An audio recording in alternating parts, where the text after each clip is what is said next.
আসসালামু আলাইকুম প্রিয় দেশবাসী, আশা করি আল্লাহর রহমতে ভালো আছেন। আপনারা ইতিমধ্যেই অবগত হয়েছেন যে আবহাওয়া অধিদপ্তর ঘূর্ণিঝড়ের পূর্বাভাস দিয়েছে। বঙ্গোপসাগরে ঘূর্ণিঝড় রোমালের উৎপত্তি হয়েছে।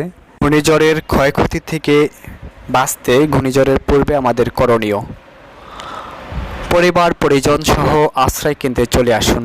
এক্ষেত্রে মহিলা, শিশু ও বৃদ্ধদের অগ্রাধিকার দিন। মোবাইলে নিয়মিত আবহাওয়া আপডেট শুনুন। মোবাইলে চার্জ সংরক্ষণ করুন। অতিরিক্ত ব্যাটারি সঙ্গে রাখুন। অতি প্রয়োজনীয় জিনিসপত্র ডাল, চাল, দিয়াশলাই, শুকনো কাঠ, পানি, ফিটকিরি, চিনি, নিয়মিত ব্যবহৃত ঔষধ, বইপত্র, ব্যান্ডেজ, তুলা, অর্সেলাইন, দলিল, টাকা পয়সা, গহনা ইত্যাদি পানি নিরোধক পলিথিন ব্যাগে ভরে পাতিলে ঢুকিয়ে উত্তমভাবে ঢাকনা দিয়ে ঘরের মধ্যে মাটিতে পুঁতে রাখুন। প্রয়োজনের আলোকে শুকনা খাবার, চিড়া, মুড়ি, গুড়, বিস্কিট ইত্যাদি সংগ্রহ করুন ও সাথে রাখুন। খাবার, পানি, স্যালাইন ও প্রয়োজনীয় ঔষধ সাথে রাখুন। দুর্যোগকালীন স্বেচ্ছাসেবকদের সঙ্গে যোগাযোগ রাখুন এবং জরুরি প্রয়োজনে তাদেরকে ফোন করে পরামর্শ নিন। প্রয়োজনে সহায়তা নিন 999 ও 1090 নম্বরে।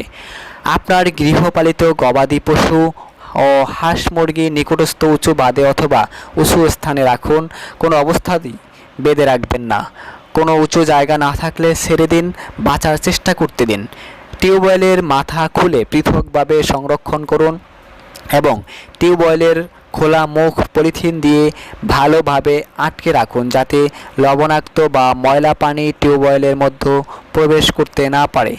যেখানে জলোচ্ছ্বাসের সম্ভাবনা নেই সেখানে যাদের পাকা ঘর রয়েছে তারা ঘরের ভেতরে থাকুন এবং সকল দরজা জানালা বন্ধ রাখুন।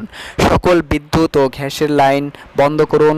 শর্ট সার্কিট এবং আগুন প্রতিরোধের জন্য সমস্ত যন্ত্রপাতি বৈদ্যুতিক সংযোগ বিচ্ছিন্ন করুন।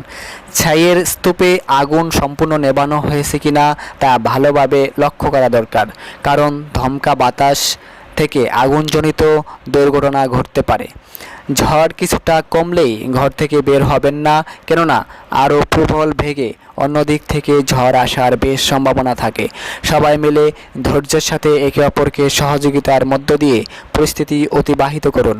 জনসচেতনতায় বাংলাদেশ ইসলামী ছাত্র শিবির।